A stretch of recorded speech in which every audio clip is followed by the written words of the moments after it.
now we are moving towards the interesting segment of our show where we'll be asking questions to Mannsi ma'am on a rapid fire round, and she will be glazing like these ceramic products while she answers the questions so that she cannot fully concentrate while she's answering. Exactly. This is a trick. This is a trick. So we'll get the most honest answers which are not at all diplomatic from Mannsi ma'am during this phase. Sure. So start. How many friends did you have when you had newly come to Kathmandu? 1. How many friends do you have now? I don't know. I have a lot of very close friends. I would say 5 to 7 very close friends. Like people I can call at 3. 20, 30 friends and 200 acquaintances. I don't know. Yeah. How did you manage all of that? You have to do that. Sorry. Okay, this is trick. This is like a class, man. Okay. Yeah. So. How did you manage to go from the journey of 1 to let's say 5 plus? I think over the years I've been extremely fortunate to meet some very good people who also introduced me to their friends, and then things just grow. And I think I talk quite a bit, so people just sort of like to have conversations. And I think I made most of my friends either through work or meeting people at random parties, because when you talk to people at parties, you connect. There's nothing much to do, and you just make friends. I think it's just one of those things that happen. The most beautiful thing you find about Nepal? The people and the weather, but the people. The biggest challenge you faced when you shifted to Nepal? You have to do that. I didn't speak the language, and I could not connect with people for a very long time. So for me personally, because of how important it is to me, that was a huge challenge. That was a huge challenge. What was your first day in Kathmandu like? I landed in Kathmandu on the 21st of June, 2 days before I got married. Actually, I got married here. I landed 2 days before my wedding, super excited. The flight was very turbulent, yet I remember looking out of the window. I was sitting at the window seat, my sister was by my side. I remember looking out of the window and somebody's like, that's Kathmandu. And I was like, oh my god, I get to live here. It was a beautiful city because it's so green, and then you have the hills as you come in, right? And then the rest of the day was nice. There was a party, a small party in my husband's home. It was a good day, I remember it, but it wasn't about Kathmandu. It was more about celebrating the wedding rather than anything else. One thing that you feel could make Nepal better? One thing that we could do sea beach. A sea beach makes anything better, but will make Nepal a lot better. If there was any way to do this, to have some kind of an outlet into the sea, I promise you I would be writing a petition and doing Nanawazi outside the Prime Minister's residence for that. I think the sea beach makes anything better, right? So, yeah.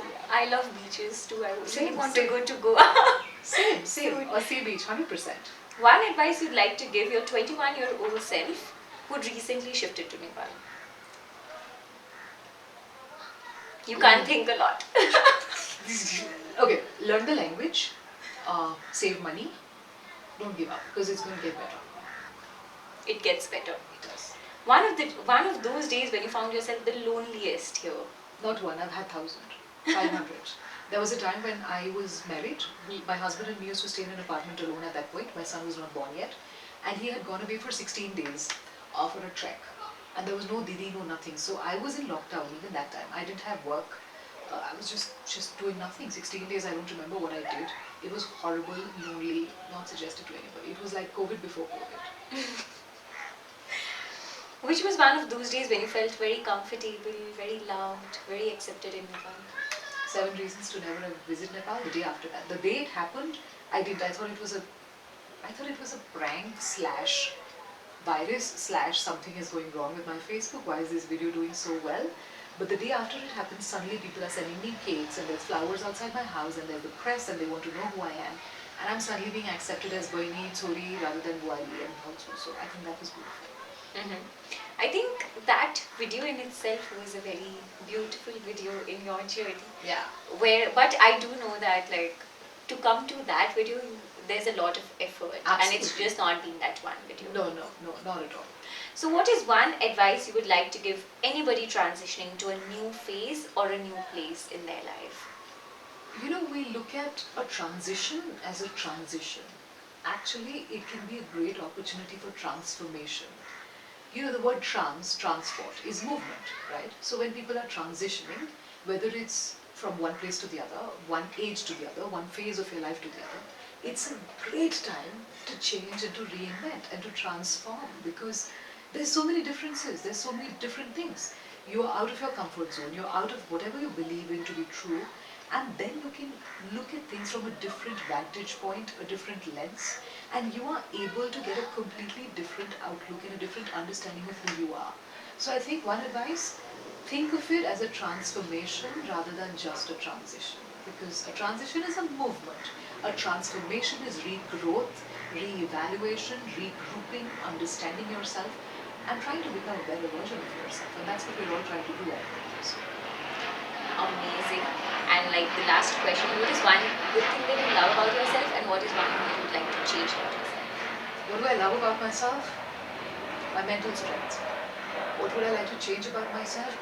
My BMI, my basal metabolic index. I can put on weight even if I eat nothing, as I realized.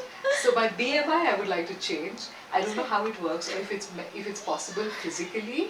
Like I don't know if that works biologically, but I would like to change that given a choice. What do I love about myself? My mental strength. I think now I've grown to an age where I respect my mental strength.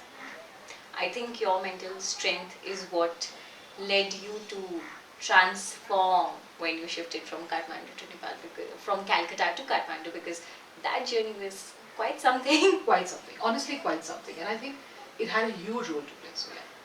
Thank you so much for playing this rapid fire with me. And